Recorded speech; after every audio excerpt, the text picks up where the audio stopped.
There's something almost haunting about silence, especially when it comes from someone who once felt so close, so present, so emotionally real. It's not just the absence of messages or conversations, it's the absence of clarity, the absence of closure, the kind of silence that leaves you replaying moments over and over in your mind, wondering where it shifted, where it changed, where you lost them without even realizing it. And yet, what makes it even more confusing is this: when an avoidant finally comes back after that long silence, it doesn't feel random, it doesn't feel accidental, it feels intentional, like something inside them has been building quietly, slowly, behind the scenes. Because the truth is, they didn't just forget you and suddenly remember you one day. It doesn't work like that. They were thinking about you the entire time, but not in a way that's easy to understand. Not in a way that looks like reaching out, or explaining, or fixing things. More like holding on to the feeling from a distance, trying to suppress it, trying to outgrow it, trying to convince themselves they don't need it, and failing. So when they finally face you again after disappearing, it's not just a simple moment, it's a collision of everything they tried to avoid and everything they couldn't let go of. And if you've ever been in that position, waiting, wondering, hurting, healing, and then suddenly seeing them again, you already know something shifts in that moment. Something unspoken, but deeply felt. Because when an avoidant finally faces you after a long silence, something always happens. And it happens every single time. The silence they gave you, it wasn't empty. It may have felt that way to you. It may have felt like abandonment, like disinterest, like you didn't matter enough for them to stay, to explain, to fight for what was there. But their silence wasn't the absence of feeling, it was the overflow of it. That's the part most people don't understand. Avoidants don't disappear because they feel nothing. They disappear because they feel too much, and they don't know how to process it without losing control. So instead of leaning in, they pull away. Instead of expressing, they suppress. Instead of staying present in something that feels emotionally intense, they create distance so they can breathe again. And while you're sitting there trying to make sense of their absence, they're somewhere else trying to make sense of their own reactions. Why did it feel so overwhelming? Why did something good suddenly feel unsafe? Why did connection start to feel like pressure? These are the questions they sit with quietly. They don't talk about it. They don't reach out about it, but they feel it. And the longer the silence goes on, the more complicated it becomes. Because now it's not just about the feelings they had, it's also about the fact that they left. Now there's guilt. Now there's hesitation. Now there's this growing awareness that if they ever come back, they'll have to face not just you, but everything they avoided. So no, that silence wasn't empty. It was full of thoughts they couldn't express, emotions they couldn't regulate, and a connection they couldn't fully walk away from. And this is why their return is never random. It might feel sudden to you, unexpected, like they just showed up out of nowhere as if nothing happened. But from their side, it's been building for a long time. They don't wake up one day and decide to come back without thinking. They revisit memories, they replay conversations, they sit with the absence of you longer than they expected to. At first, the distance feels like relief, like space, like control. But over time, something changes. The silence that once felt safe starts to feel heavy. The distance that once felt necessary starts to feel like loss. And slowly, without even realizing it, they start drifting back toward the thought of you. Not in a dramatic way. Not in a way they'd admit out loud, but in quiet moments. In things that remind them of you. In the realization that what they walked away from wasn't as easy to replace as they thought it would be. And that's when the internal conflict begins. Because now they're stuck between two things they don't know how to balance: the desire to reconnect and the fear of feeling that same emotional intensity again. So they hesitate, they wait, they overthink, until eventually something inside them pushes just enough to make a move. And when they finally come back, it might look casual on the surface, but underneath that calm exterior, there's been a long, silent process that led them right back to you. When you see them again, the first thing you'll notice isn't what they say. It's what they don't say. There's a pause, a hesitation that lingers in the air before anything even begins. It's subtle, but it's there. Because in that moment, they're not just facing you, they're facing everything they left unresolved. They're aware of the silence. They're aware of the time that passed. They're aware that things aren't exactly where they left them, and yet they don't know how to step into that reality without feeling exposed. So they hesitate, not because they don't care, but because they care in a way that feels unfamiliar, unsteady, and slightly out of their control. They're measuring the moment, trying to figure out how you feel, trying to read your energy, trying to decide how much of themselves they can safely bring into this interaction. And this hesitation, it tells you everything you need to know. Because someone who truly didn't care wouldn't pause like that. They wouldn't feel the weight of the moment. They wouldn't need to calculate their presence so carefully. But an avoidant who comes back, they feel it. Even if they don't show it in obvious ways, even if they try to mask it with calmness or distance. That hesitation is real. And it's the first sign that this moment matters more to them than they're ready to admit. And then they act like nothing happened, not in a cold or careless way, but in a way that almost feels confusing. They speak casually. They keep things light. They avoid bringing up the silence directly. And if you didn't know any better, it might feel like they just picked up the connection exactly where it left off. But this isn't ignorance, and it's not a lack of awareness. It's self-protection, because addressing the silence means opening the door to emotions they've been trying to manage from a distance. It means explaining something they don't fully understand themselves. It means risking vulnerability in a moment where they already feel exposed just by showing up. So instead, they take the safer route. They reconnect without revisiting. They engage without unpacking. They stay present, but only on the surface. And this is where it becomes difficult for you, because part of you wants acknowledgement. Part of you wants answers. Part of you wants to say, why did you disappear like that? But at the same time, you can feel something underneath their calm behavior. Something unspoken.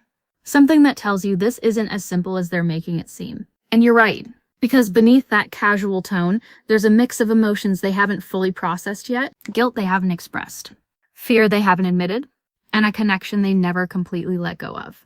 So when they act like nothing happened, it's not because nothing happened. It's because they don't yet know how to face what did. And even while they're speaking lightly, even while they're keeping things on the surface, there's something deeper happening that you can feel without them saying a word. Their eyes, the way they look at you is different now.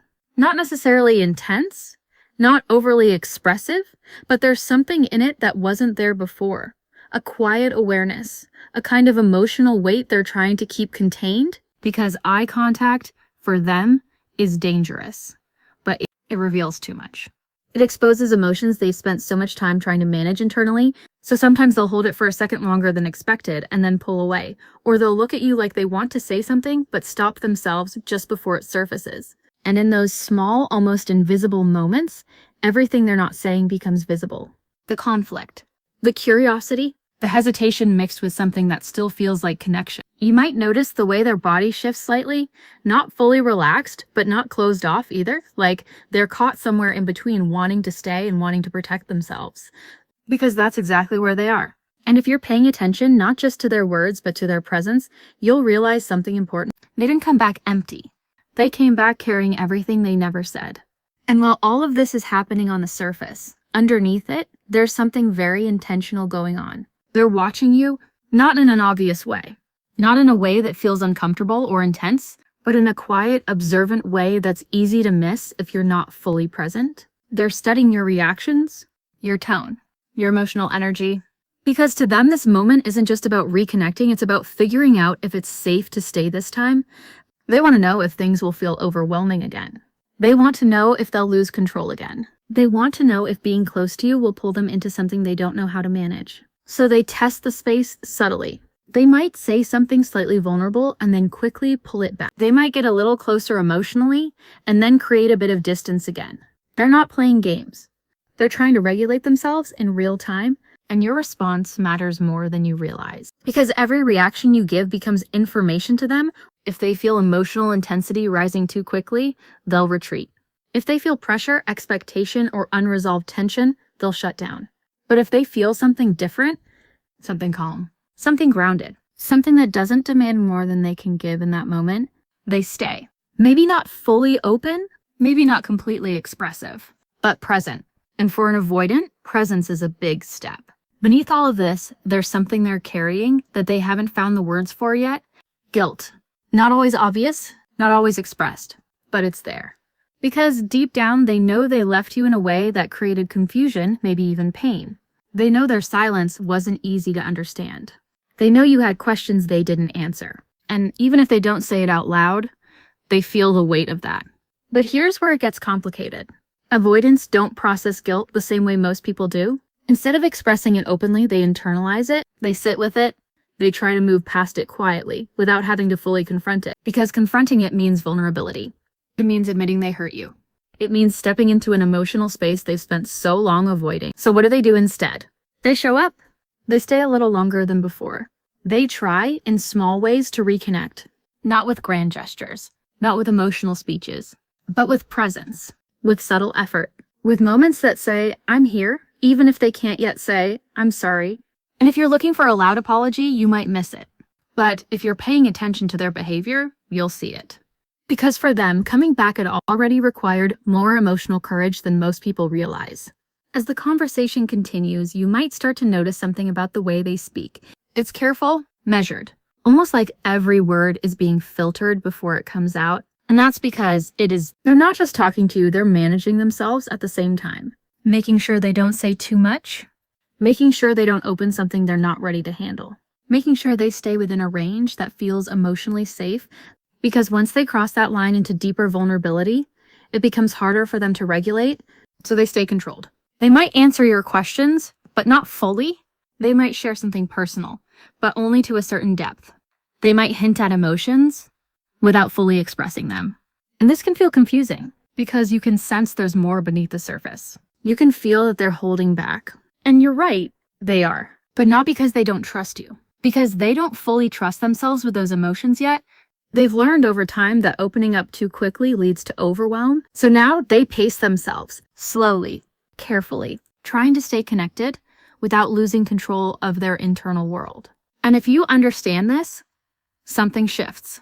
Because instead of seeing their restraint as distance, you start to see it as effort to stay, effort to engage, effort to not disappear again. And underneath everything, there's one truth that quietly holds this entire moment together. They didn't come back to run again, but they also didn't come back ready to dive all the way in. They came back in between, wanting connection, but needing it to feel safe, wanting closeness, but only at a pace they can handle.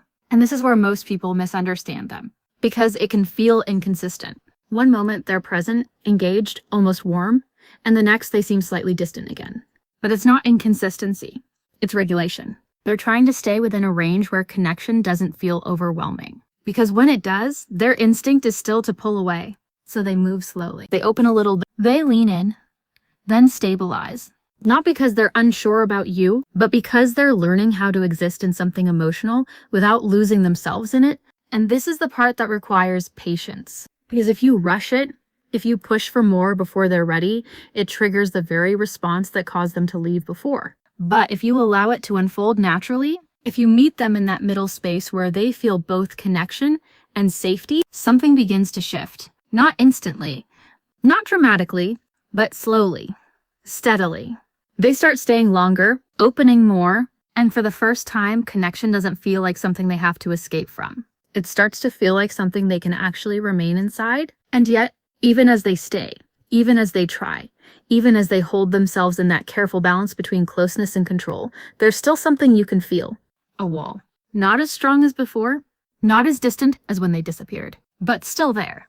It shows up in the moments where things could go deeper, but don't. In the pauses where emotion almost surfaces and then gets redirected. In the subtle shift in their energy when something starts to feel too real, too close, too exposed. And if you've been through this before, you recognize it instantly. That invisible boundary, that quiet signal that says, this is as far as I can go right now. And it can be frustrating. Because part of you knows there's more behind that wall.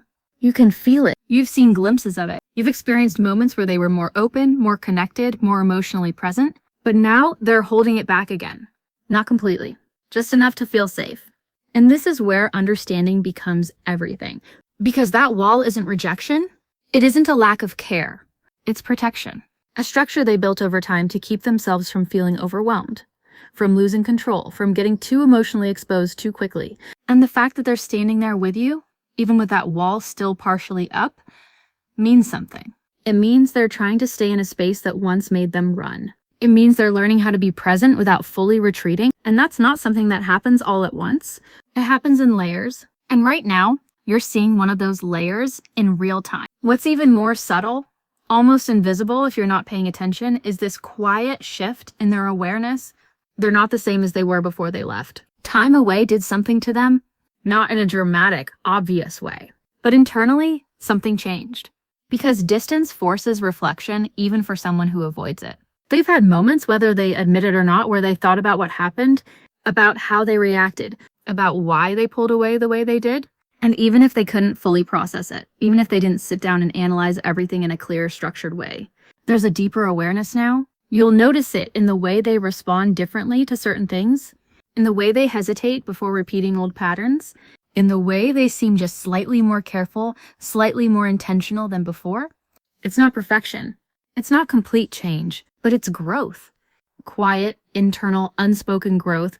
And the thing about this kind of awareness is it doesn't always come with the ability to express it. They may understand more now, but still struggle to put it into words. They may feel differently, but not know how to communicate it clearly. So instead of explaining their growth, they show it in small ways. In the way they stay present a little longer, in the way they don't shut down as quickly, in the way they allow moments of closeness that they would have avoided before. And if you're expecting a full explanation, you might miss it. But if you're watching closely, you'll see it. Because growth for them doesn't arrive as a declaration, it arrives as a shift in behavior. And then something begins to happen that feels small on the surface, but carries more weight than you might realize. They start letting things slip. Not everything, not all at once, but little pieces of vulnerability that weren't there before. It might be something they admit casually, something they say without making a big deal out of it, a thought, a feeling, a moment of honesty that feels slightly deeper than what they usually allow. And if you're not paying attention, you might overlook it. Because it doesn't come with intensity. It doesn't come with emotional buildup or dramatic expression. It comes quietly. Almost like they're testing how it feels to let something real come through. And this is where things begin to shift in a meaningful way. Because for an avoidant, vulnerability isn't natural. It's not something they move toward easily. It's something they approach carefully, slowly, and often with hesitation. So when it starts to appear even in small, subtle ways, it's not random, it's intentional. It's a sign that they're starting to feel just enough safety to lower their guard, even if only for a moment. And what happens in that moment matters more than you think. Because if that vulnerability is met with pressure, with intensity, with a need for more, they'll retreat. But if it's met with calm understanding, with space, with acceptance, they stay. And slowly, those small moments begin to build, not into something overwhelming, but into something real. At the core of everything they're feeling in this moment, there's a fear that often goes unnoticed. It's not just the fear of being rejected. It's not just the fear of things not working out. It's something deeper than that. It's the fear of emotional intensity itself. Because for them, it's not always about what happens between you and them. It's about what happens inside them when things start to feel too real, too close, too emotionally charged. That's the part they don't fully trust. That's the part that made them leave before. So now, even as they're standing in front of you again, even as they're reconnecting, engaging, staying present, there's this quiet awareness running in the background. How intense will this become? Will I be able to handle it this time? Will I lose control of my emotions again? And these questions shape their behavior more than anything else. They don't pull back because they don't care. They pull back because they're trying to stay within a range where they can care without feeling overwhelmed by it. So when you notice them slowing things down, when you notice them avoiding certain emotional depths, when you feel that slight resistance when things start to get too real, it's not distance for the sake of distance. It's regulation. It's their way of staying present without crossing into a space that feels unsafe internally, and understanding this changes everything. Because instead of seeing their fear as a barrier, you start to see it as something they're actively trying to manage while still choosing to be there with you. And beneath all of it, everything they're doing, everything they're holding back, everything they're slowly allowing comes down to one thing: safety. Not physical safety, emotional safety. They're trying to figure out if this space, this connection, this interaction, this moment with you can exist without overwhelming them, without pulling them into a version of themselves they don't feel in control of, without triggering the same need to escape that they felt before. And the way they figure that out is through you, through your energy, through your responses, through the way you hold the space between you.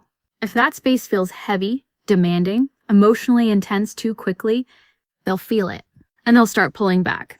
But if that space feels different, calm, grounded, open, but not overwhelming, something shifts inside them. They relax just a little. They stay just a little longer. They open just a little more. And it doesn't happen all at once. It happens in moments, in breaths, in small, almost unnoticeable shifts that slowly build into something more stable. And this is the part most people don't realize. You're not just experiencing their return, you're shaping what happens next. Because in this moment, they're not just reconnecting with you, They're deciding quietly, internally, moment by moment, whether this is something they can finally stay in without needing to disappear again. And this is where everything quietly becomes a turning point, even if it doesn't look dramatic from the outside. Because this moment right here where they've returned, where you're both standing in the space that once broke apart, this is where the pattern either repeats or begins to change. There's no announcement, no clear signal, no moment where they say, this time will be different. But internally, something is being decided. Not all at once, but slowly through each interaction, each response, each emotional exchange between you. They're paying attention to how this feels now compared to before. Does it feel overwhelming again? Does it feel like something they need to escape from? Or does it feel manageable? That word matters more than anything. Because avoidants don't move toward intensity, they move toward what feels sustainable. So if this moment, this connection, this renewed interaction starts to feel steady instead of chaotic, safe instead of consuming, something shifts inside them. They begin to consider staying, not in a loud, committed, all-in way, but in a quiet, internal way that says, maybe I don't have to leave this time. And that thought alone is a turning point, because before, leaving felt like the only option. Now staying starts to feel possible, and it all depends on how this moment unfolds. And what most people don't realize is this: your response in this moment carries more weight than anything you could ever say directly. Not your words alone, but your tone, your energy, your emotional presence. Because they're not just listening to what you say, they're feeling how you respond. If there's tension, they feel it. If there's pressure, they sense it immediately. If there's unspoken expectation for them to explain everything, to fix everything, to open up all at once, they feel that too. And it activates the same instinct that made them disappear before. The instinct to retreat, to protect, to create distance so they don't get overwhelmed. But if your response is different, if it's grounded, if it's calm, if it holds space without demanding more than they can give, in that moment, something unexpected happens. They don't feel the need to pull away. They don't feel like they're being pushed into emotional territory they're not ready for. They feel accepted where they are. And that feeling is rare for them because most of the time, connection has come with pressure, with expectations they couldn't meet, with emotional intensity they didn't know how to handle. But this time, if it feels different, they begin to relax into it. And that's when they start leaning in, not because they're forced to, but because they want to. And beneath everything they're doing, beneath the way they're speaking, observing, pacing themselves, there's a question they're holding inside that they may never say out loud, but it's there, quietly shaping every moment. Do you still understand me? Not just on the surface, not just in the way things used to be, but now, after the silence, after the distance, after everything that went unsaid, they're wondering if you still see them the same way, or if their absence changed something in your perception.